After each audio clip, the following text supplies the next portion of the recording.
Hello, this is Bob Proctor with another power principle from our Winner's Choice series. This power principle is on money, a delicate subject. It's a subject most people are reluctant to discuss. They are reluctant because speaking about it can attract severe criticism. However, you and I are brave souls, so let's wander into this misunderstood area of life. Lord Bacon gave us some valuable advice when he said money is a good servant, but a bad master. In developing our desire for money, we should also seek a balance of wisdom as well. Otherwise, the accumulation of wealth could bring with it the potential to distort our personality and rob us of our life. I have often thought it to be rather strange, and I should probably add sad, that the earning of money is not taught in our school systems anywhere in the world, even though money is a medium of exchange which is accepted and used worldwide. The frequent response to this kind of thinking is, why should we teach earning money as a subject in school? Everyone already understands how to earn money. However, that is not correct.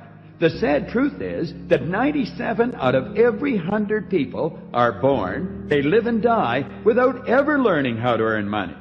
Their ignorance with respect to money is passed along from one generation to the next. Conversely, the 3 or 4% of our population who do understand how to attract wealth pass their prosperity consciousness from one generation to the next. It is time for the 97% group to wake up. If you are part of this group, understand you can learn how to earn money, all the money you want, and it is no more difficult than learning how to drive an automobile. The masses find it strange that there are people who have learned how to pilot rockets to the moon, but have not learned how to accumulate wealth. However, there is nothing strange about it.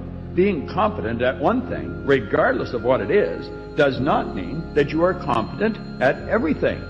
This message on money has not been made for everyone. It is intended for the 97 out of every 100 who want to earn money but have not yet learned how. This message has nothing to do with interest rates, investments, stocks, or bonds. This power principle is about the cause of wealth. Many years ago, George Bernard Shaw spoke out about money. He made a couple of statements which have caused numerous arguments. Permit me to share them with you. 1, it is the duty of every person to be rich. And 2, it is a sin to be poor. Well, what thoughts do those statements stir in your mind? What is your immediate reaction? So much time has passed since I first heard those statements, I do not remember if I reacted to them or if I sat back and objectively thought about them, wondering what Shaw meant. I probably reacted. Most people do. My reaction was very likely negative as well. I don't suppose it matters how I reacted since it was 20 or 30 years ago. However, you must admit, these are two very powerful statements. Statements you and I should understand if we are interested in earning money, especially if we are interested in earning money. Before we reject these statements as being ridiculous, analyze them. However, before we look at the statements, perhaps we should look at the person who made them. Knowing a little more about his life may provide some additional insight.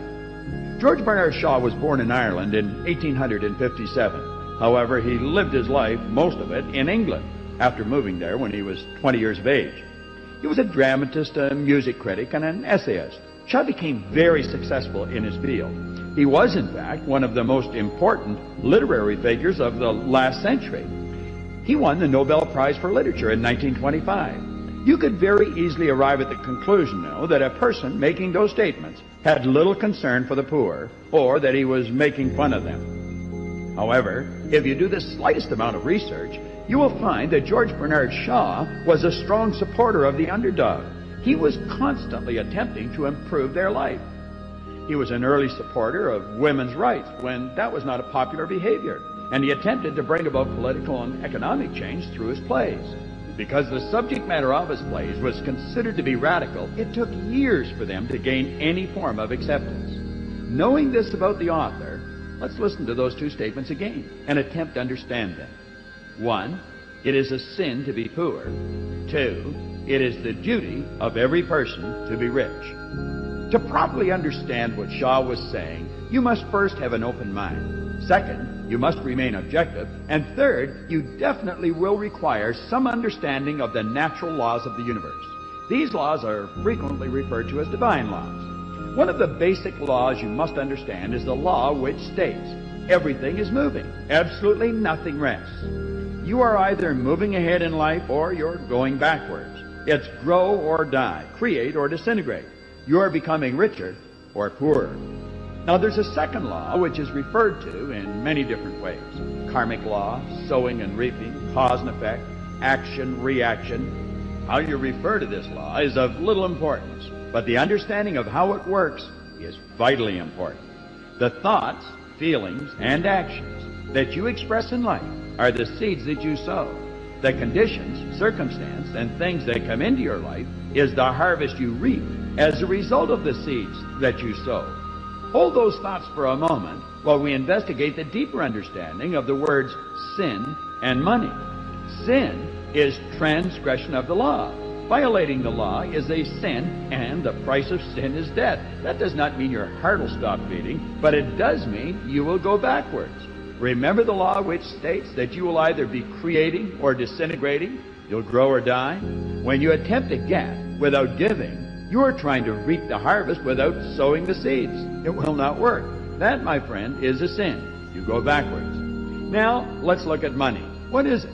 Money is a reward you receive for the service you render. The more valuable the service, the greater the reward. Attempting to get money without providing service is a violation of the law. George Bernard Shaw believes you and I were put here on the planet to serve one another. Thinking of ways we can be of greater service will enable us to grow intellectually and spiritually. It is our duty to serve, and money is a reward we receive for that service. If a person has received their money in an unlawful manner, don't think for a second that they are on the right track. They must pay the price. You reap what you sow. You might see the money they have and the things money will buy, yet never see the price they pay. But they will pay. That is the law. Every thinking person will agree that in the light of the law, what Shaw said is correct. However, that is where the problem begins for most people. They do not think. And if a person is not thinking, Shaw's statements would appear very callous, even ridiculous. Personally, I believe Shaw made those statements the way he did to provoke people into thinking. The Apostle Matthew in the Christian religion did essentially the same thing 1900 years before Shaw. Matthew stated, "To him who has shall be given, and he shall have abundance. But from him who does not have, even that which he has shall be taken away." At first glance, that sure doesn't sound very fair. Matthew is saying that the rich will get richer and the poor poorer. People who believe that this is unfair are people who view abundance as something that is being doled out. To them, Matthew's statements would have to appear grossly unfair. If, however, you see abundance as something one attracts, the entire picture would change and it would be very fair. The prosperous person will be thinking prosperous thoughts and attracting more of the same, while the poor person will be thinking thoughts of lack and limitation. They too, by law, will attract more of the same. Quite simply, what Shaw and Matthew were emphasizing was the importance of our own responsibility in the quest for abundance. Abundance is something we magnetize ourselves to. We draw it into our life.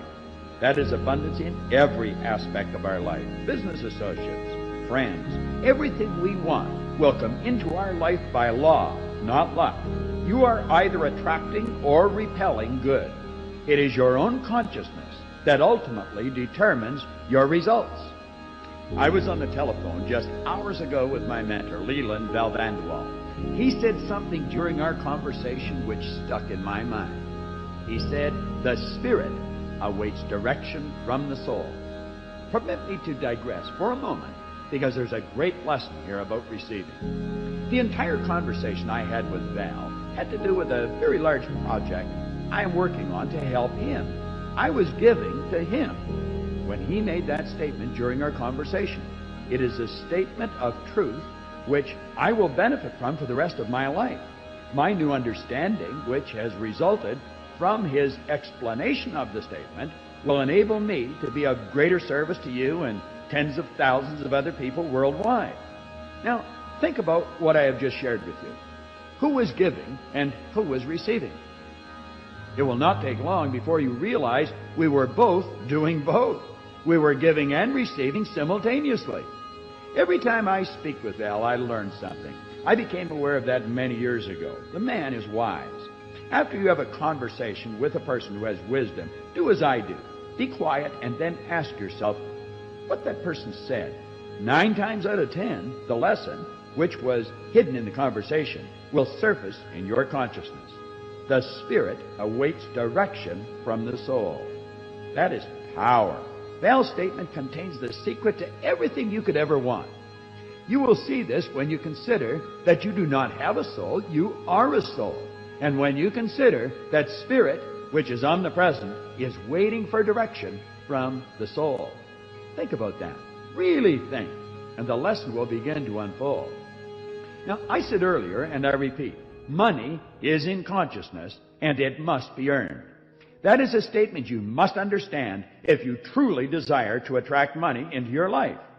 I personally consider Napoleon Hill's book, Think and Grow Rich, to be one of the most complete works ever compiled on the accumulation of wealth. I have carried the same copy of that book with me for over 30 years.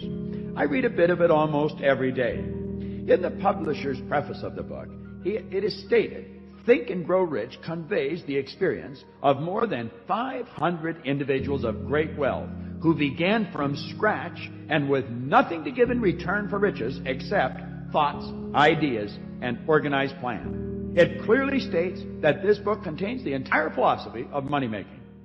Now, the point I want to bring to your attention is this. Think and Grow Rich has 15 chapters, and not one of those chapters is titled Money. In fact, the word money is not even mentioned in the title of any one of the chapters. The last chapter has 8 words in it, but money is not one of them. There's another great book about money. It's one written by G. Donald Walters titled Money Magnetism. Mr. Walters has 14 chapters in his book, and not one is titled Money. The word does appear in the title of chapter 9, but listen to how it is used. How earning money can promote spiritual growth. Robert Russell's great book about earning money, You Too Can Be Prosperous, contains 8 chapters, and money does not appear anywhere in any of the 8 titles. A number of years ago, I wrote a book, You Were Born Rich. Sam Kalanick, who is the co-chairman of Matal Botanical International Limited, has ordered between 35,000 and 40,000 copies of my book from Bantam Books in New York. Sam is a beautiful person and is one of the wealthiest men I know. Sam uses my book like I use Napoleon Hill's book. He has tens of thousands of people in his company, and he is constantly encouraging them to study You Were Born Rich. There are 10 chapters in my book. It, like Donald Walters' book, Money Magnetism, has money mentioned only once in the first chapter titled Me and Money. Why do you suppose none of these books talk about money when the purpose of the book is to assist the reader in accumulating wealth? They do not talk about money for the same reason a farmer does not spend time explaining how to bring in the harvest when he is teaching his son how to plant a seed. There is a season for sowing and there is a season for reaping, but you never do both in the same season. Be quiet and listen carefully to what I am going to say. The paper you fold and place in your purse or pocket is not money. It is paper with ink on it. It represents money, but it is not money. Money is an idea. The earning of money has nothing to do with this paper stuff. It has to do with consciousness. That is precisely why all of these great authors who wrote books, which people claim helped them earn millions of dollars, never wrote about money. Sam Kalanick probably knows as much about earning money as anyone I know. If you listen to him... The most valuable commodity I know of is information.